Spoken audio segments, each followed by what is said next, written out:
In order to begin to understand how our financial system works, we need to go back to the early 1900s, 1910 to be exact.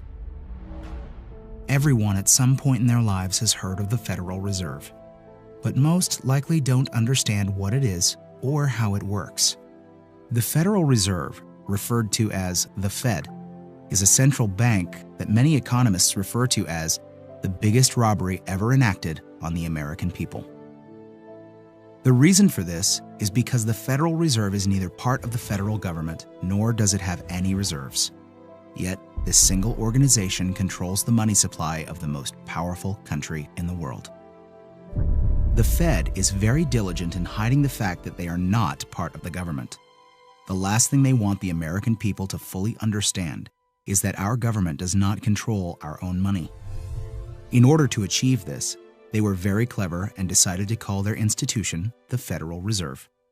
And by labeling themselves this way, the general public never thought twice about who was in control of the country's money supply. If the Federal Reserve is not part of the government, then who controls this private organization and how did this come to be? The answer to this question is what changed the course of our country forever.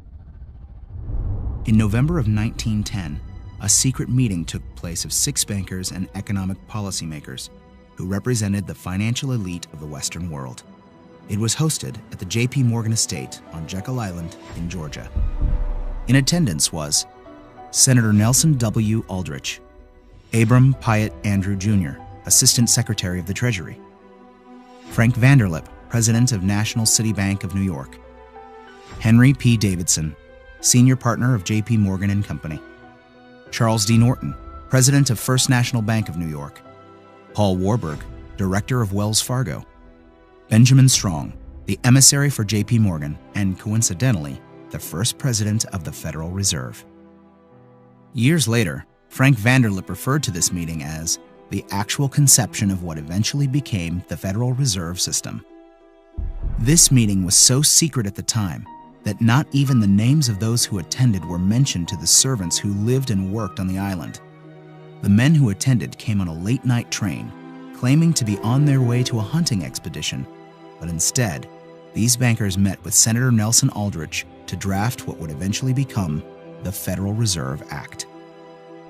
This private meeting, attended by some of the most powerful men in America, was strategically designed to take control of our country's money supply and to achieve ultimate power in America.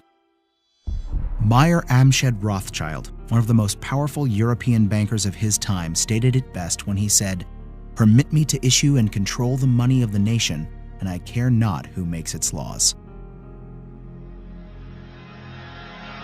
On December 23, 1913, 2 days before Christmas, when most people in Congress were home with their families, the Federal Reserve Act was signed into law by President Woodrow Wilson. That single act, however small it may seem, transferred the control of our monetary system from our government into the hands of some of the wealthiest men in our country. Putting into law the Federal Reserve Act gave unlimited power to a few wealthy banking institutions in America.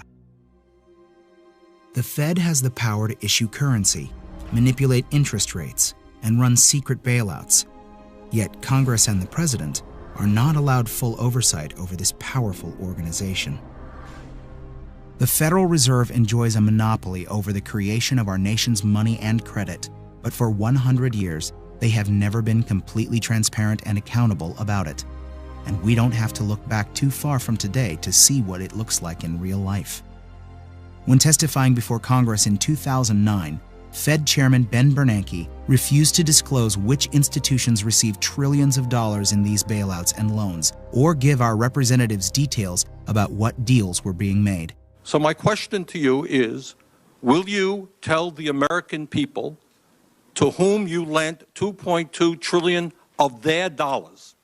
Will you tell us who got that money and what the terms are of those agreements?